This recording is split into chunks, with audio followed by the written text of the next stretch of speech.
Today, we're going to talk about this water heater that I have in my conversion van. This is the third one I've actually installed in conversions. I had two cargo trailers that I built out, and I use the same 6-gallon 110 electric AC purchaser from Lowe's. This is my third one. Move this out of the way for you. I'll move these out of the way. Move these over here. Give you a better look at it. And as you can see, I use PEX, and the water pump's over here, and the tank's right back here, 30-gallon freshwater tank. I actually built I had a problem, I don't know, a couple of problems over the last 3.5 years. The water heater, the water pump over here, the orange one, the Seaflow, I actually had a small leak on the first one. And so I bought another one, and lo and behold, it had a small leak. I've got it fixed now, but I went ahead and purchased this other one. So I want to back up anyway. The orange one's over there, the Seaflow. I don't remember the name of this one. I've got the box for it. I might be able to find it here and even put it in the link. Maybe this water pump's been really good, fairly cheap too. I think it's less than $70. 3 gallons per minute what I like, because the Seaflow is the same thing. So I decided, after two Seaflows, I actually had them in my cargo trailer as well, Seaflows. But I had 110 in my cargo trailers, this 12 volt. This is the 12 volt water pump too. So I don't know why I don't see too many people using this in their conversions. I mean, it's been wonderful. 3.5 years, no problems. You have to buy the nipples for it. No big deal, 3/4 nipples and the PEX. And these are short bikes here. They're a little more expensive than the regular PEX connections. And again, I did 12-2 Romex in here. Ran it to a switch up front by the shower. That way I can control it. And for the pan, well, the 18 and 20-inch pans are just too big for the original pans.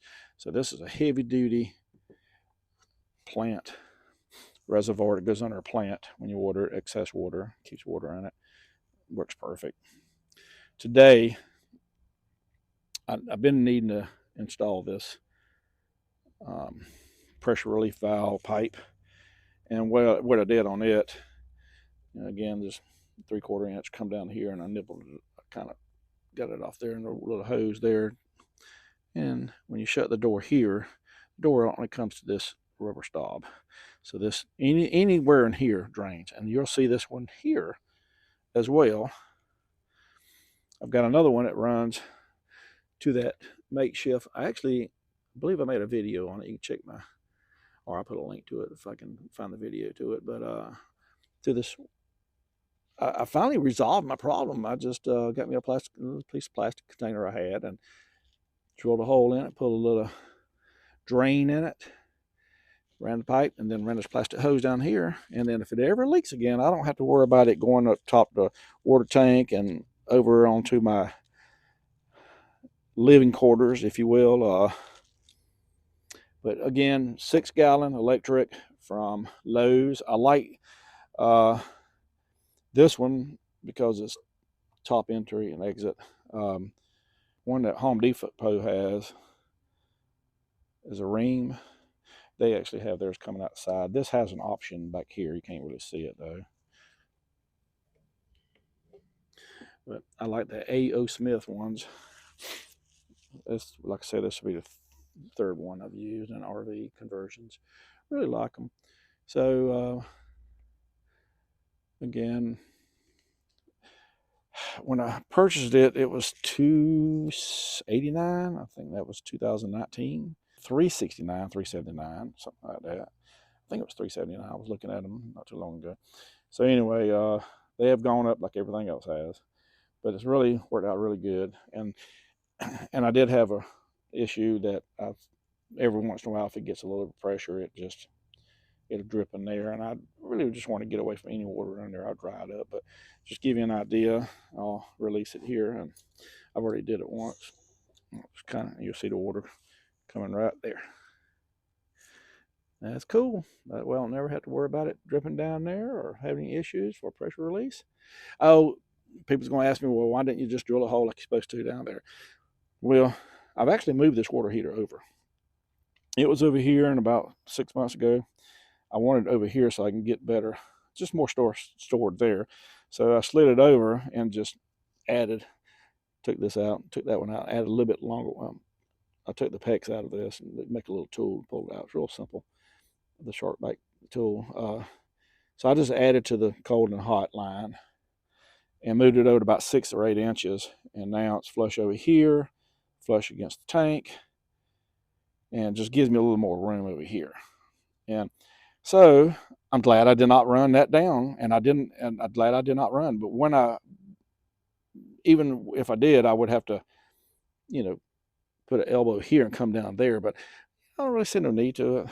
Every once in a while, you'll see a little drip here and there, about, I don't know, an ounce or two maybe. And when it decides it needs to release a little pressure, which is very seldom, but this solves the problem. So again, A.O. Smith, I don't really have a link to it. Just go to your local Lowe's and it's there. And these are just foolproof. Never had any issues with them. Weigh about 40 pounds empty, 35, 40 pounds empty. We'll put this is going to go right here. Just kind of little extra stuff that goes in there. My levelers there, charcoal, and again, all my electronics. Believe it or not, I know every one of those wires. They're all fused, and I know where they all go. Got my RV on a 50 amp service here. Might not be able to see too much of it. I don't have my shop lights on, but I installed the windows, built the ladder. They wanted $800 for the ladder. I built it myself out of ENT, and that's not painted. It's actually I found 10-foot heat shrink for the ladder, and every bit of that heat shrink like you put on wiring. I put the 2 windows in myself and built it out, 50 amp service. But anyway, it's been really, really nice. I'll show you where that water heater switch is. I built the rack as well. I think they wanted $2,800 when I checked it, and I built that right there out of stuff. I pretty much bought it off from Home Depot. Unistruct. It's the 12 gauge Unistruct and the 10-foot sections, and I ordered all the other stuff to connect them with, painted them and all. So it won't go in here in the RV. And I'll show you where, get some lights on. There you go. All right, so anyway, right down here, and it's actually on right now. And to turn it off, I put this little gadget here because this is the commode right here, and it works as a seat as well. This switch here is to my camera, an additional camera that I have on back that I installed in here. I actually have a video on it. Water pump switches up here again, and there's the inside of the windows. You're supposed to put your windows in before the build. Well, I just put my windows in a little over a year ago, and I had to build in 3.5 years. So I had to cut the wall out, move the electrical outlet. It was time consuming, but I did it. We really love this unit. There's a 10-inch monitor. I got one camera inside of my Harley Davidson trailer to watch the Harley when going down the road, one on the back of the Harley trailer, and one on the back of this, besides the backup camera that comes with it. These seats I ordered with swivel, so this is our living room. Again, this is a lagoon table. Our shower's down here. Shower curtain comes around, take the trash can out, and you got the shower hose up here, and this bad boy comes down like this. You put the shower on it. The shower curtains around here, and just kind of getting off base here with all this, but I'm sure I'll have some comments, asking me some questions about a few things, and I figured I'll just kind of give you a brief synopsis of this up here. Mosquito net there. It's one of those magnet ones. Where are the mags? Swing away I have. Go Dogs! Back to back, national champs, baby.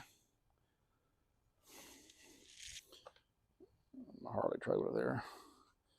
There's that camera I was telling you about right there on the back of the Harley. One inside and the other one's up here. Of course, that's the rear camera there. And solar, I got 3 100-watt flex panels on top and the air conditioning. And I installed these lights and everything. I got about $800 and everything on top of there, all the roof rack and also all the lights, everything around $800 in material. I did everything myself here. This never gives you no problem, this RV. Van conversion, Round ProMaster, 2018. 3500 extended. I ordered heavy duty leaf springs on back. I knew I was going to be putting, we got 2 6-volt golf cart AGM batteries. Of course, that's 12-volt system. Everything's 12-volt. All right, thanks for watching. Give it a thumbs up if you like the video.